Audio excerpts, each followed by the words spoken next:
Playoffs? You kidding me? Playoffs?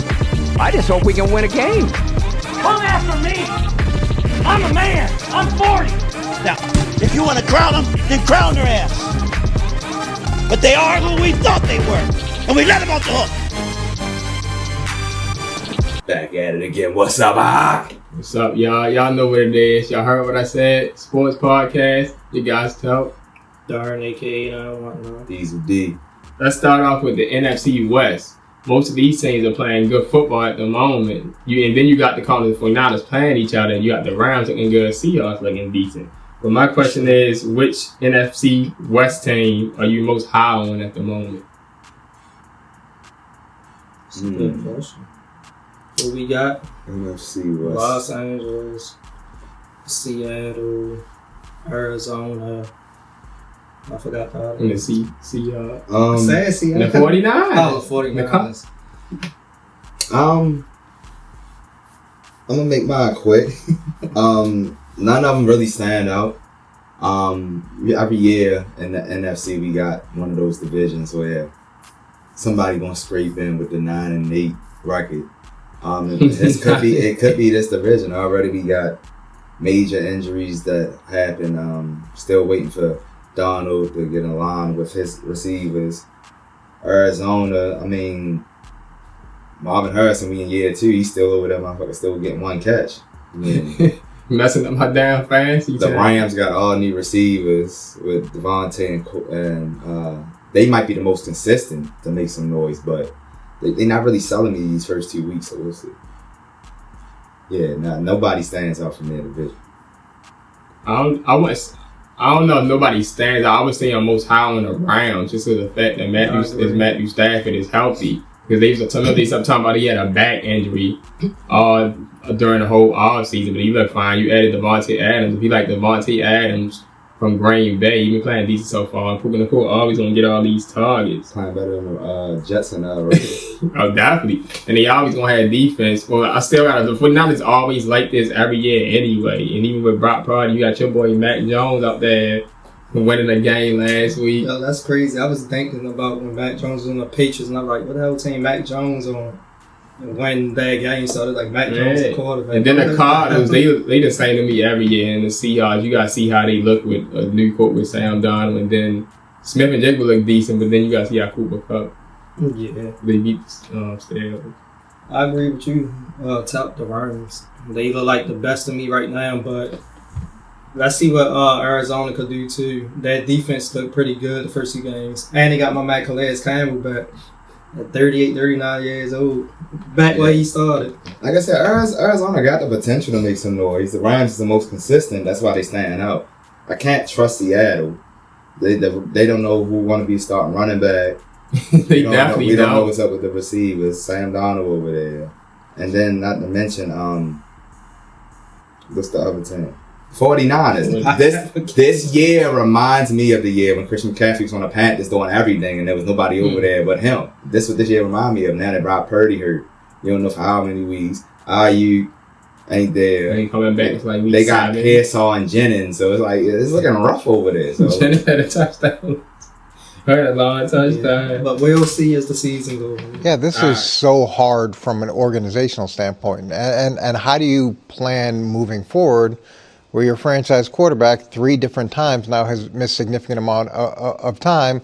And when you look at it, it is different body parts. And I think the easy way to view this is it's just an O-line problem. But they've poured a ton of resources into the O-line. Yep. And they've poured a ton of resources into this offense.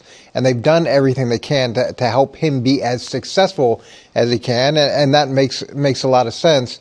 But it has a little bit of a Tua-like feeling where, it's just not concussion. When it keeps happening, and now it's different body parts, and that was the issue with re-signing Tua, or giving Tua the big contract. There was questions about ability, but he answered a lot of those prior to the contract. Then it becomes a question of one more concussion, and he's out long term. Now, with Joe, it's a different body part, but it's a consistent pattern that we're seeing. So how do you plan? Well, how do you plan moving forward, not knowing whether or not your quarterback's going to be able to be there long term on any given season? All right. And next we got another damn injury for Joe Burrow. So it's like his 4th time getting injured in his 6th season. Like his 4th year, taking him out for a long period of time. Got a grade 3 turf toe, gonna be out at least 3 months. Damn, these. Oh God, Gerard Chase your number 1 pick, shorty. Now you gotta trust Jake Brown to get it done. So my question is, how much of an impact will Joe Burrow's injury have on the Bengals? When you advertise on a motherfucker as like the greatest next thing since sliced bread and toast after Patrick Mahomes, it makes a big deal. How many times do all the analysts on all the sports shows? I'm putting Joe Burrow in my top 5. He's a top MVP candidate. They do that he leads the league. He's a triple crown passing guy. He got all the like the way they advertise him. It matters. No matter what, if Jake Brown are gonna be out there slinging for 250, 300. It can be as little a difference as Jamar Chase averaging 100 yards a game with Burrow, and he averaging 92 with Brown, and they gonna seem like that's such a big difference because Barrow's missing. So when it comes down to it, I mean, it's gonna really matter. I mean, the best thing that I could say is all the other teams wasn't prepared for Jake Brown, so they might be able to take advantage of a couple games before they figure him out. But I can't trust the Bengals. Can't be trusted in the AFC no more. When a motherfucker ain't built from he ain't. I mean, I like Joe Burrow, but this is another confirmation. He not built like other people from a cloth. Your turf toe got you off for 3 months. Might as well call the season over. When it happened, I was trying to figure like, what the hell happened? They grabbed his foot, and I guess the toe bent too far because he just straight went down to the ground. I'm like, ain't nobody really fall on him. I'm like, like I would have felt better if you said broken toe, broken big toe, some shit that you really need. That just said turf toe. I'm like, I ain't had turf toe before, but I know what that means. let's move on. My Bernie Mac, let's move on. Yeah, but my thing, and then the thing is what you were saying, the Joe Burrow thing, this all comes down to when they make the Super Bowl. That's how they talk about Joe Burrow like that. This is why he's so relevant. Because he's the only person that could beat Patrick Mahomes in the playoffs. Because since Lamar or Josh Allen couldn't, that's why they say. Like this happened a couple years ago too, and Brown had to come in. They had a good record, and they lost all them games and ended up not making the playoffs. Like you said, let's see how they look. Yeah, you got the Vikings coming out with Carson Wentz starting, since J.J. McCarthy wasn't doing much anyway. I mean, that's their fault. The Bengals haven't been running the ball. And then the Bengals, when they played Denver, they haven't been. All right, we want to see. All right. Yesterday needs to change the Bengals' organizational philosophy for the remainder of Joe Burrow's time. Honestly, it should impact all of the NFL because it feels like Joe Burrow is trending towards becoming this generation's Andrew Luck in a way. And the conversation around Andrew was all the hits. And through those first 5 or 6 seasons, look at them. The times the quarterback gets hit, look how much they're getting hit in relation to how often they're dropping back, how many sacks they're taking, and then the percent of pressure that they're dealing under. So we are calling the Raiders-Chargers game. And in talks with Coach Harbaugh yesterday, the thing that stood out was when he said to us, all I think about is I have to protect Justin Herbert.